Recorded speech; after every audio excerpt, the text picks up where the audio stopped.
23h à Abidjan et partout en Côte d'Ivoire. Madame, monsieur, bonsoir et bienvenue dans votre édition. Il n'y aura pas d'année blanche en Côte d'Ivoire. C'est ce qui ressort du Conseil des ministres ce mercredi 20 mars 2019. Plusieurs autres décisions importantes ont été prises à cette réunion hebdomadaire des membres du gouvernement. Réunion présidée par le chef de l'État, le président Alassane Ouattara. Accompagnés ou précédés de publicité, les soldes favorisent un écoulement accéléré des marchandises, c'est connu.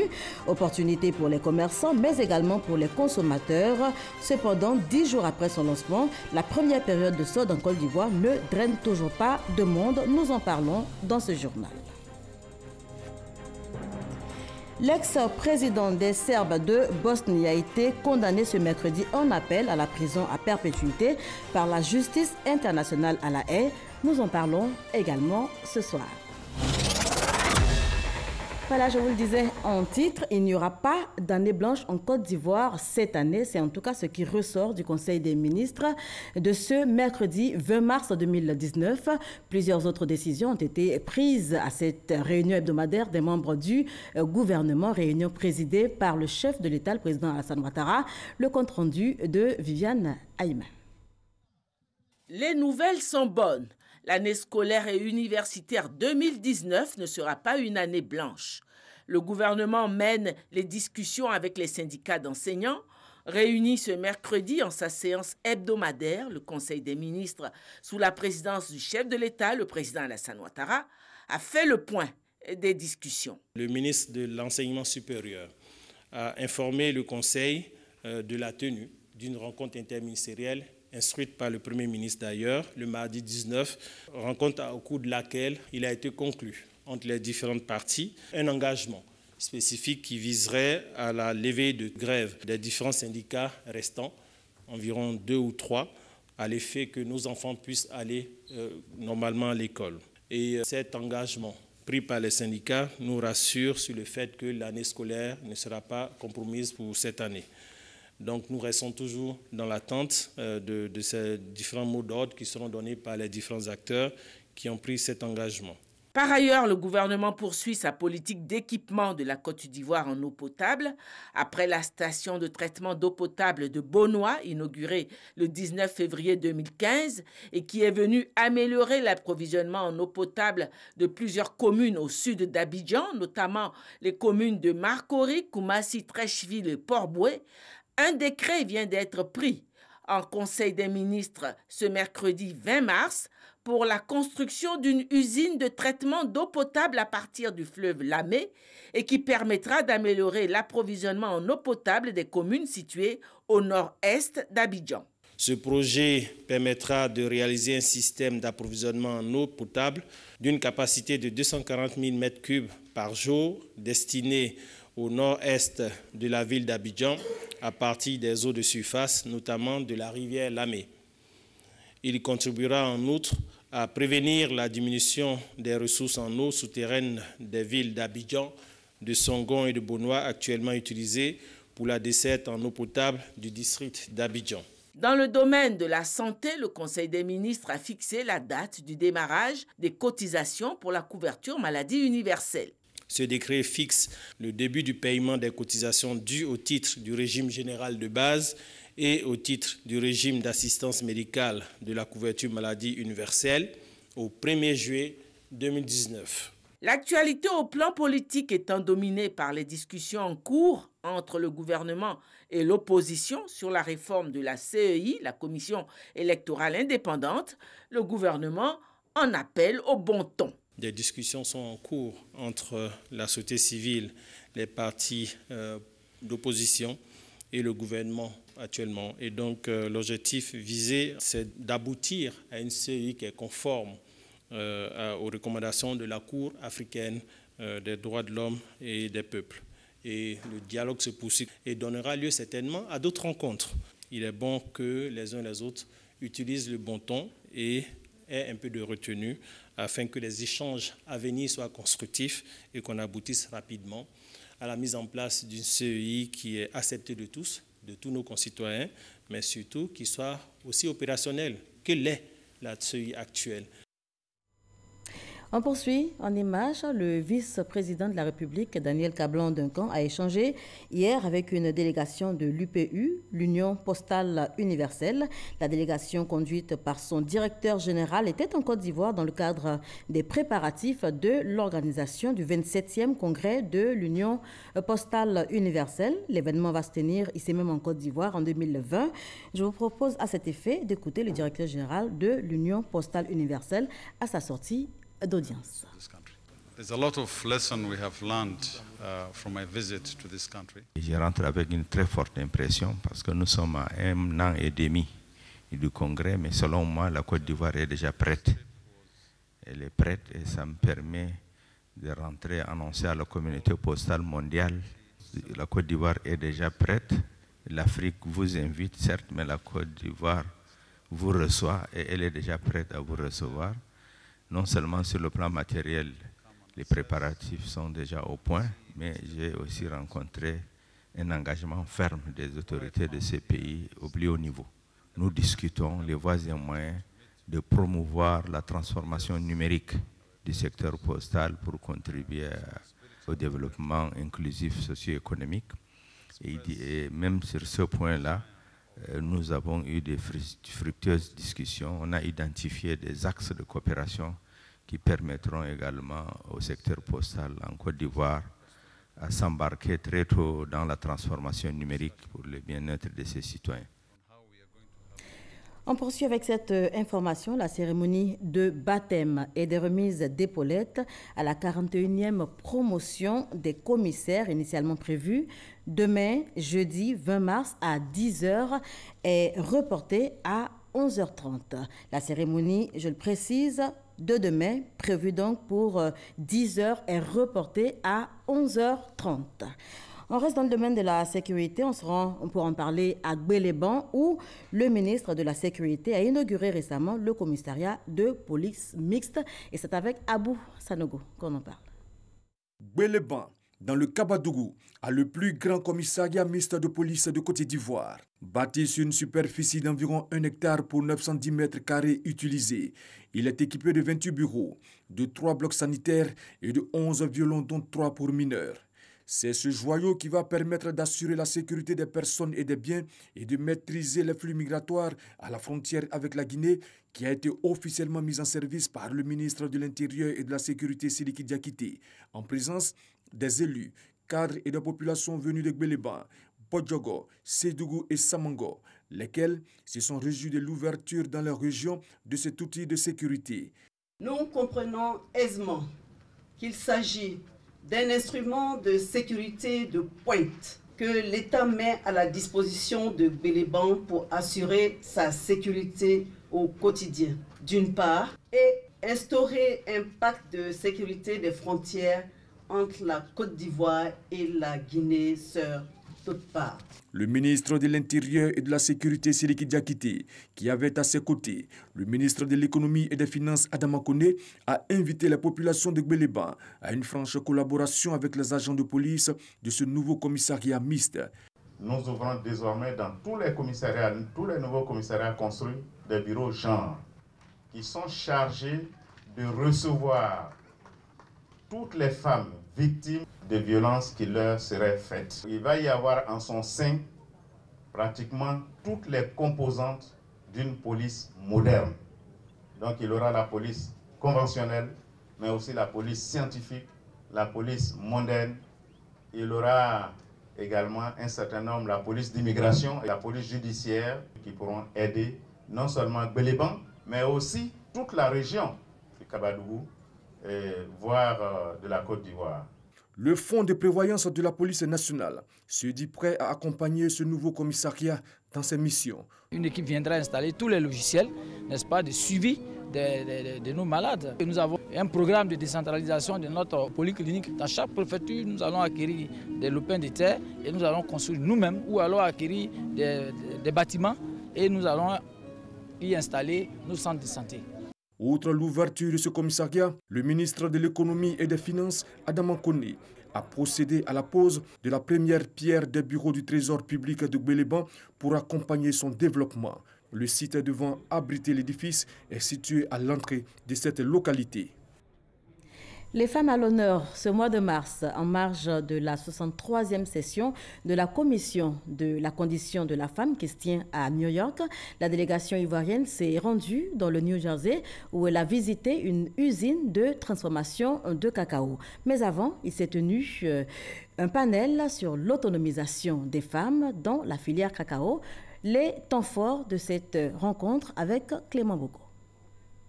Réunis à New York au siège de l'ONU, en présence des ONG et des experts, la ministre de la Femme, de la Famille et de l'Enfant a présenté les histoires à succès de femmes qui émergent dans le secteur du cacao. L'un des parfaits exemples de transformation locale du cacao par nos vaillantes femmes est le projet ECOYA.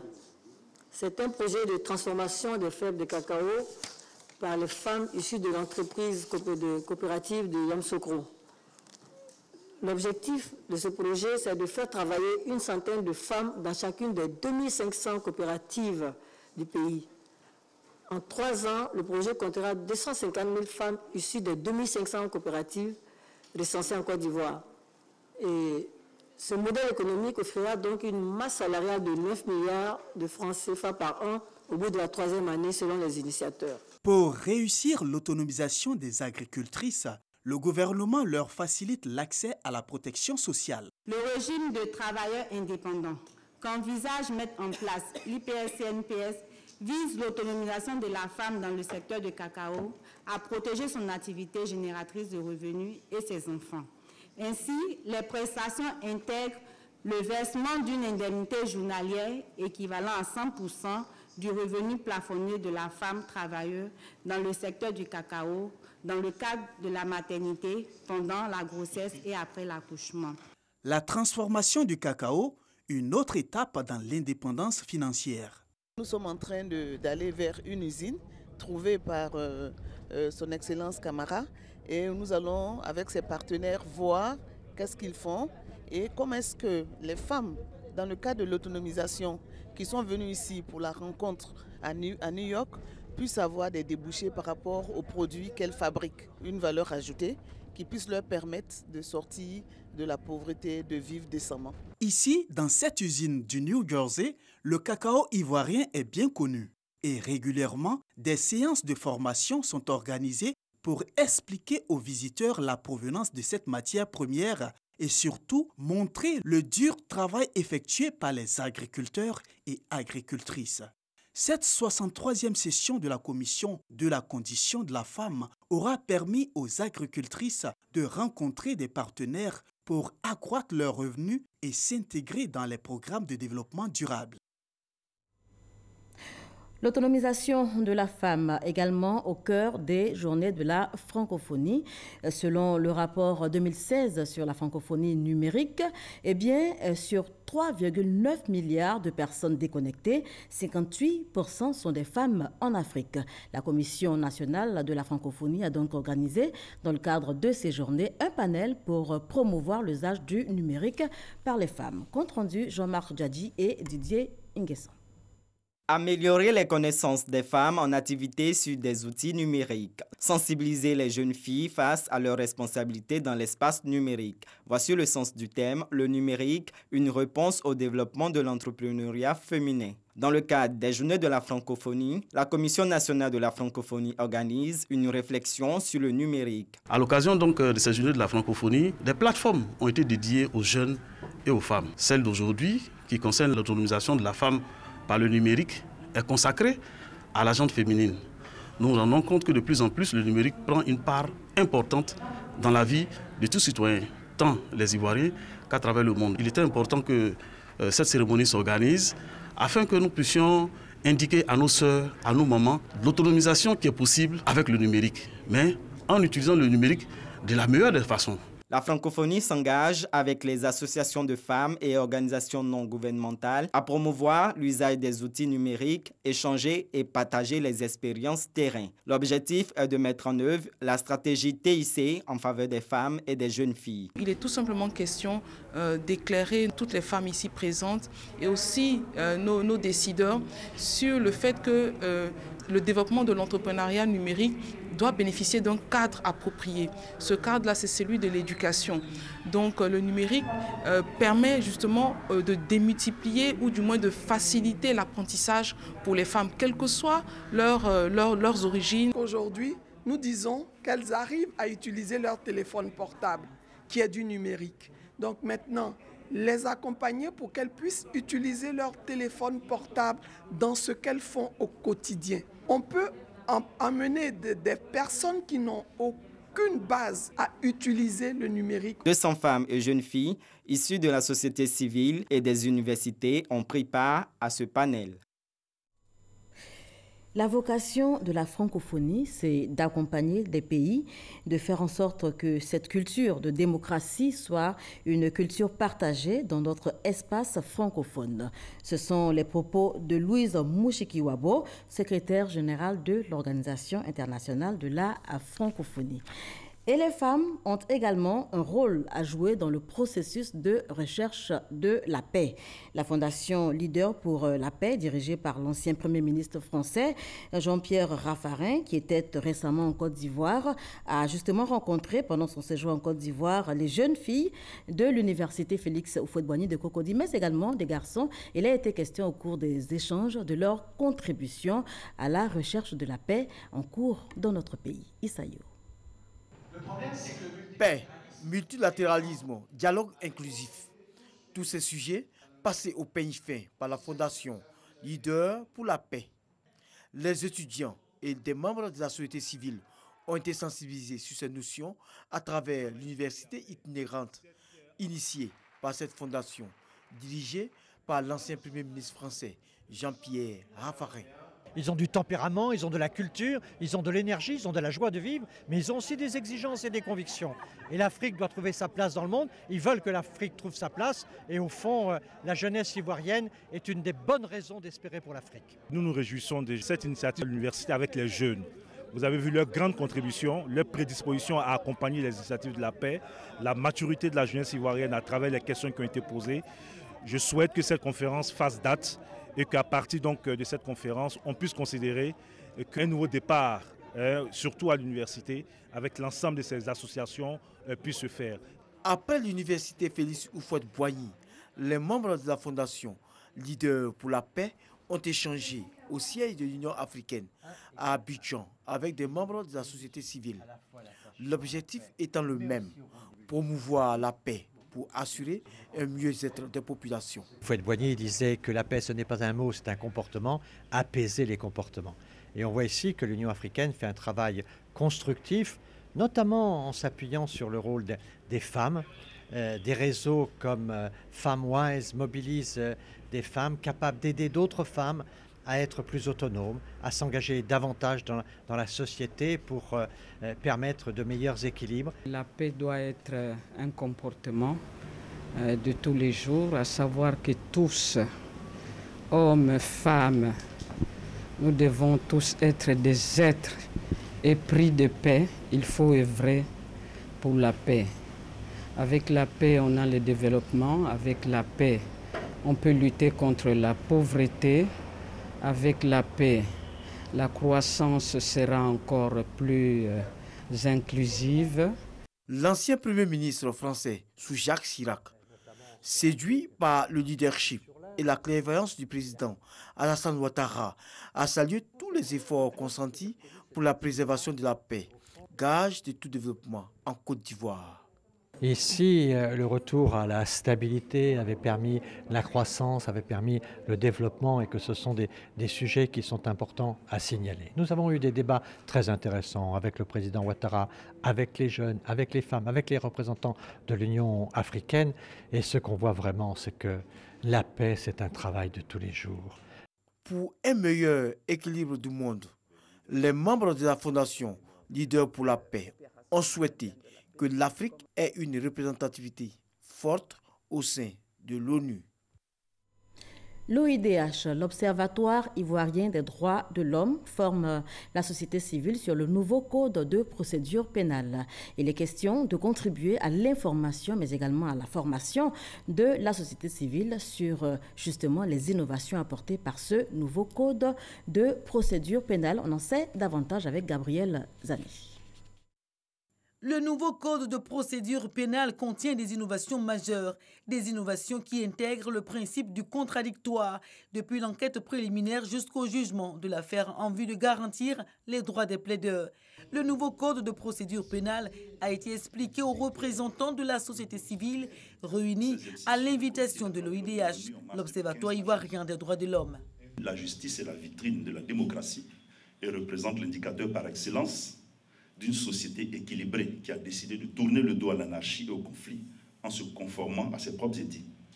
La Côte d'Ivoire se conforme ainsi aux objectifs de développement durable des Nations Unies à l'horizon 2030, notamment l'objectif 16 qui promeut l'état de droit, la mise en place d'institutions participatives ainsi qu'un accès équitable à la justice. C'est en décembre 2018 que le nouveau code de procédure pénale a été adopté à l'Assemblée nationale. Une preuve des avancées de la réforme du système judiciaire saluée par l'Union africaine et le Conseil national des droits de l'homme. Pour sa part, le représentant du ministre de la Justice a réaffirmé l'engagement du gouvernement à donner à l'appareil judiciaire un visage humain pour protéger les droits des mis en cause. L'occasion qui nous rassemble s'inscrit justement dans cette dynamique de promotion et de protection des droits humains. Car, on ne le dira jamais assez, pour protéger et faire la promotion des droits de l'homme, suppose que l'on ait la maîtrise des différents instruments juridiques qui permettent de parvenir à ces fins. C'est pourquoi je voudrais saluer une fois de plus cette initiative de l'OIDH d'organiser cet atelier de sensibilisation sur le nouveau code de procédure pénale qui a été adopté, promulgué. La société civile, engagée dans la lutte contre la détention abusive et militante du respect des droits des détenus, doit être formée sur le nouveau code de procédure pénale pour être efficace dans son travail d'assistance. Pour cette initiative, l'OIDH a eu l'appui financier d'Oziwa, une fondation internationale de soutien aux initiatives de la démocratie. Resserrer les rangs au sein du mouvement Force 2015, exprimer son attachement au rassemblement des oufouettistes pour la démocratie et la paix RHDP et de son président Alassane Ouattara. Autant de points à l'ordre du jour du deuxième conclave des coordonnateurs de Force 2015. Et cette rencontre, notez-le, a eu lieu à Katiola les vendredis 15 et samedi 16 mars dernier. On fait le point avec Kwadio Poimé, Jean-Daniel Dedieu. Une cérémonie d'ouverture avec une grande mobilisation des populations de Katiola. Une nuit d'intenses travaux entre les coordonnateurs de Force 2015. Une séance de restitution des grandes décisions tirées de toutes les réflexions. Ce sont les grands moments qui ont constitué ce conclave de la Force 2015 qui vise avant tout à resserrer les rangs au sein de ce mouvement autour du RHDP et de son président Alassane Ouattara. Fédérer tout le mouvement pour permettre aujourd'hui la reconnaissance du travail bien fait du président Alassane Ouattara. Pour dire qu'il faut que nous soyons en état de veille parce que la Côte d'Ivoire de demain est en train de se préparer aujourd'hui avec le président Alassane Ouattara. Et Charles Niaouré, qui est notre leader, l'a compris que 2020 soit pour nous un passage, comme nous l'avons fait en 2015. Force 2015, au cours de ce conclave qui prépare sa grande rentrée politique, a proposé dans ses résolutions la libéralisation du secteur de distribution d'eau et d'électricité, la création formelle d'une structure au sein du RHDP pour la prise en compte des mouvements, associations et clubs de soutien et la mise en avant des militants du RHDP dans la politique de recrutement et d'emploi du gouvernement. 2 motions, dont celle au président de la République et une de remerciement à ceux qui ont aidé à la bonne tenue de ce conclave, ont meublé la fin de ces travaux. Précisons que Diokwe a été choisi par la Force 2015 pour la rentrée politique 2019. Et toujours sur le terrain politique, le mouvement de soutien Action 2020 prévoit sa rentrée politique le 30 mars prochain. Ce sera à Korogo, dans le nord de la Côte d'Ivoire. Thème retenu pour cette activité, Ensemble pour la continuité avec le RHDP. On fait le point avec Konaté Moussa. La mobilisation des populations pour le RHDP sera au cœur des activités du mouvement Action 2020. La structure prévoit une tournée de sensibilisation dénommée la Caravane pour la continuité.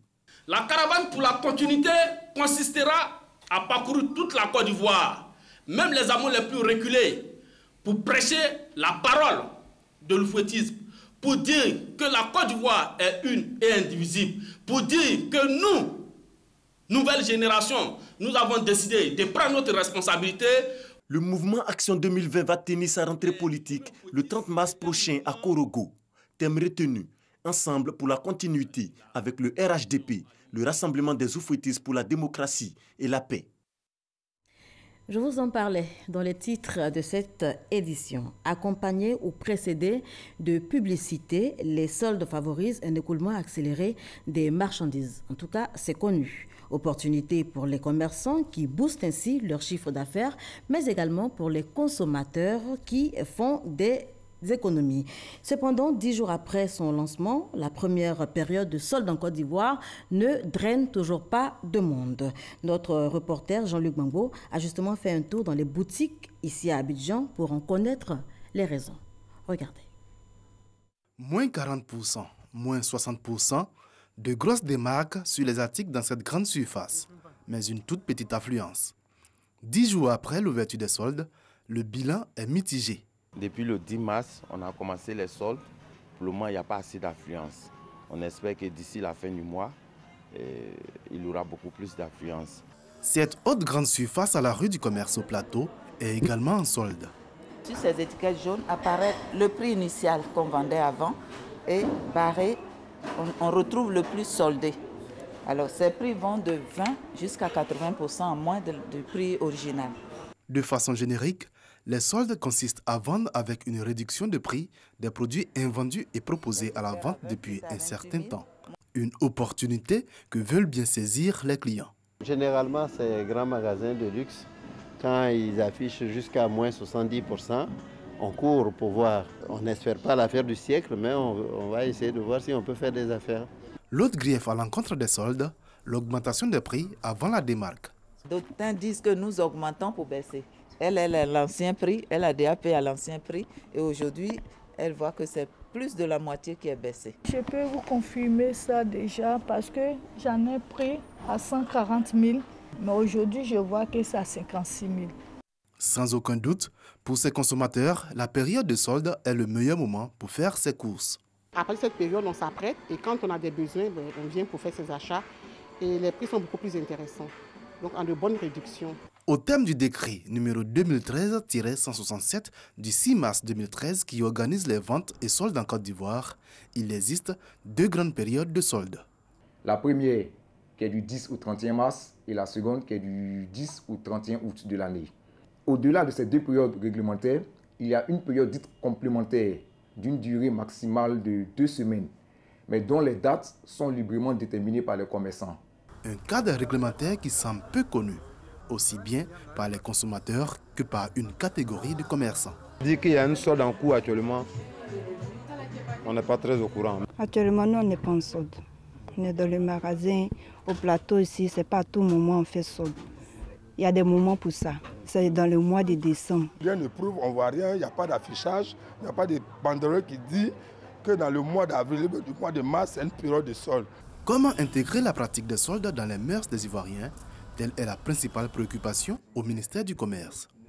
Il n'y a pas une catégorie de commerçants qui est spécialement concernée par les ventes soldes. Ce que nous faisons au sein du ministère du Commerce et de l'Industrie de la promotion des PME, c'est de vraiment sensibiliser ces opérateurs-là, c'est de les emmener à intégrer les ventes soldes dans leur stratégie marketing, de sorte à ce qu'au cours de ces ventes soldes-là, ils puissent véritablement faire de bonnes affaires, mais surtout permettre aux consommateurs d'acquérir ces biens-là à des prix qui sont véritablement réduits. L'autre solution qui reste aux commerçants pour attirer plus d'acheteurs lors de ces périodes serait de se différencier en termes d'offres. En attendant, les articles en solde attendent encore les clients. Et on termine avec cette information. L'ex-président des Serbes de Bosnie, Radovan Karadzic, a été condamné ce mercredi en appel à la prison à perpétuité par la justice internationale à La Haye. L'homme âgé de 73 ans voit ainsi rejeter son appel contre une décision précédente, décision rendue par la justice internationale en 2016 pour des atrocités commises durant le conflit en Bosnie entre 1992 et 1995. Voilà qui met un terme à ce journal. Merci d'avoir suivi. Passez une excellente soirée sur RTI.